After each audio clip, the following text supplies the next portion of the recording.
I'm in charge of the kitchen. Boots sponsors this morning.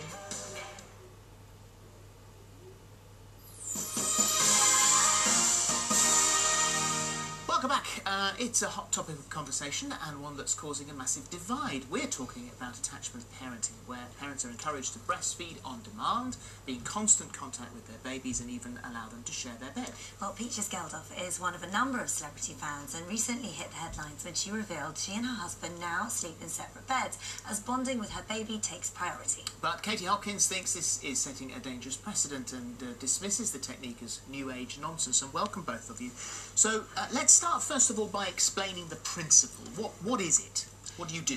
Okay, well, attachment parenting, it's kind of sad to me that it even has a name. That's sort of the most negative part of it for me, because really all it is a return to instinctive mothering. It's just about loving your child. And it's actually quite sad that mothers need to be reminded to, you know, not treat your baby like an alarm clock. So there is none of this sort of routine where you say, right, feeds every however many hours. Routine. Yeah, like that's a big misconception. Right. Like I have a routine with my child. We have a loose feeding schedule. They definitely have a really strict bedtime routine. But because that's important, you know, that teaches them to thrive. There has to be boundaries, but really what it is, it's about, you know, there's the 7 B's of attachment parenting, which are breastfeeding, birth bonding, bedding close to your baby, baby wearing, believing in your baby's cries, and bewaring of baby trainers, and also there's something that's boundaries and bonding with your baby.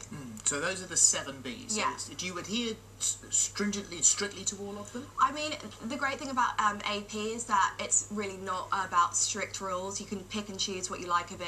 You can be an AP mother if you have a 9 to 5. You can be an AP mother if you, you know, are a stay-at-home mum. It's really all-inclusive. Just so as long as mix and match. You can really mix and match, yeah. But I think the controversy, and some people say that that the thing that's highlighted this, the reason why we're talking today, is the fact that your sleeping arrangements, and, right. and the fact that the baby can come into bed yeah. whenever, and your husband will go and sleep elsewhere. I mean, well, it's only with my family. It's because I have 2 babies under 2. They're quite. One of my children is 17 months and the other is 7 months, and so we have a bed that is actually 9 foot wide, because when you sleep with your baby, you have to be safe. I mean, statistically, babies that slept with their mother were actually at a much lower incidence of cot death. I mean, it's called cot death for a reason. It's not called co-sleeping death for a reason. Because babies who are left in cots aren't temperature regulated, and they aren't... not that I think sleeping in cots is a bad thing. I totally agree with it if that's what suits you. Well, it's SIDS, isn't it? Sudden infant death sudden infant death syndrome. And the NHS doesn't recommend it.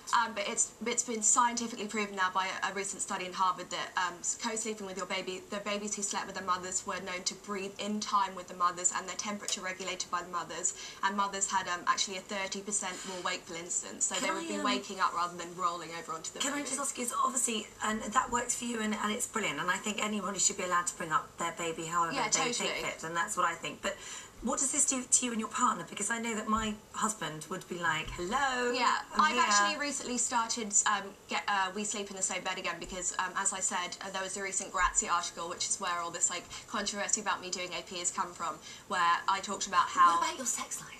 Well, I have 2 babies under 2. Obviously, I'm doing something in the bedroom. Do you know what I mean? Like, obviously, something's going on. Well, yeah, but I mean, it's like a part of one of the 7 baby B's is to have balance, and we totally take that into our life. Like, just because I sleep in bed with my baby doesn't mean I'm with my baby all through the night. You know, they go to bed at 7. I'm not going to bed at 7. We have a baby monitor on, and we go to one of the bedrooms in our house, and we watch TV in there and do whatever couples do. You know, like. I'm 24 years old, my husband's 23. We're obviously, like, being intimate with each other. It's just, and that's really an important part of marriage. I'm not neglecting my marriage because I sleep in bed with my child when I go to sleep. What's wrong with any of this? It's all a bit too nip your own Birkenstocks, really, isn't it? As you said on Twitter.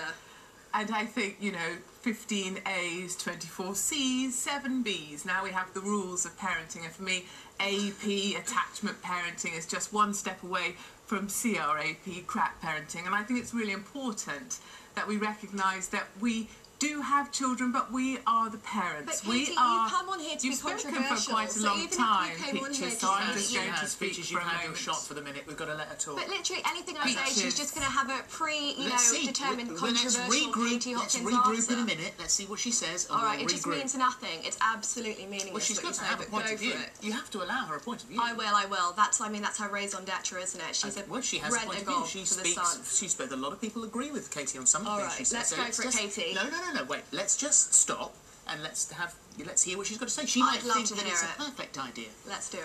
I think it's really important that mums are mums and they're in charge, they're in control. Babies are absolutely fine to cry. Attachment parents think it's really important that you're there straight away if your baby cry, that you're there straight away if your baby wakes in the night. They end up sleeping in bed with their babies because they never really grew out of having dollies, did they? And I think it's really important that we see that as a mother, you put your child to bed. If it needs to have a little cry, go for your life, but you're not there all the time. These guys choose to wear their babies. They call it baby wearing. You know, I have a handbag. I wear a handbag. I don't wear a baby. So you never carried your baby? You see these people. No.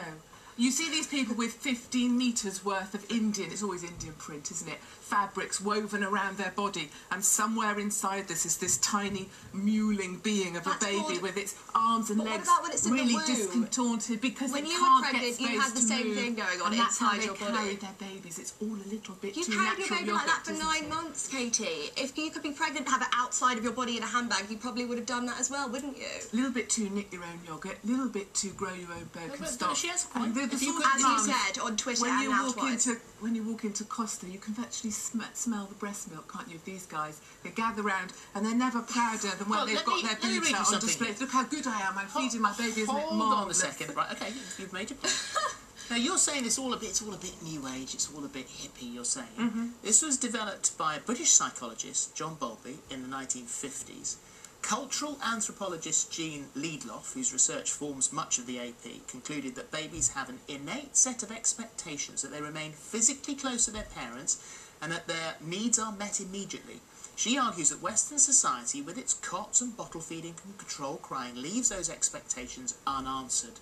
So to create sociable, cooperative adults, the mother must constantly carry infants and the baby should co-sleep with its parents and breastfed. Isn't this worldwide? Worldwide, isn't this happening more than, say, what is more well known within the UK? I mean, if you think about it, it's been going on for generations since when mothers were in caves with their babies. They didn't have strollers, even though I push my son who weighs, 1.5 stone in a stroller. I can't carry him now. Little accident with the stroller.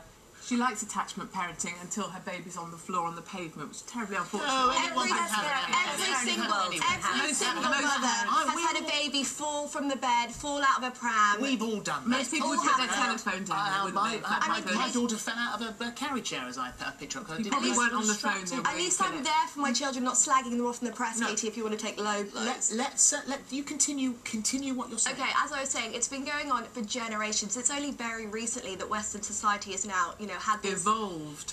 That Western society has, had these set of rules that means, you shouldn't be close to your baby, you should be doing controlled crying.